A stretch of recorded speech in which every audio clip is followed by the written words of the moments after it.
Hello everyone, I am Vinita Gri from class 12 Commerce. Today here to introduce you all about the term accounting ratios. So, what are accounting ratios? Accounting ratios are also known as financial ratio are powerful business tool that help us to tell the relationship between two related accounting ratios can be expressed into four following ways. Simple ratio, ratio in time, in percentage and in fraction. Ratios are classified into four categories. Number 1, liquidity ratio, number 2, solvency ratio, number 3, activity ratio, and at the last, profitability ratio. And today we will discuss about solvency ratio. Solvency ratio tells us is firm in a position or did firm have the ability to pay its long-term debt.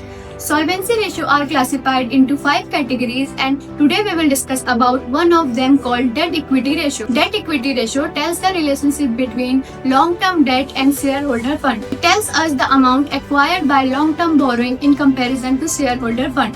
The formula of debt equity ratio is debt upon equity, or we can say long-term debt upon shareholder fund.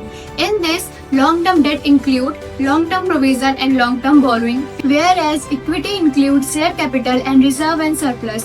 The ideal ratio of debt equity ratio is 2:1. The higher the ratio, the worse it is, because it indicates the risky financial position and danger signal for long-term loan providers. But the lower the ratio, the better it is, because it tells that company is financially secure and the amount of borrowing is less than comparison of shareholder fund.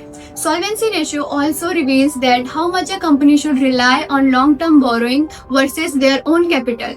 But you should remember that companies should maintain the ideal ratio of 2:1 for their perfect financial stability. Thank you.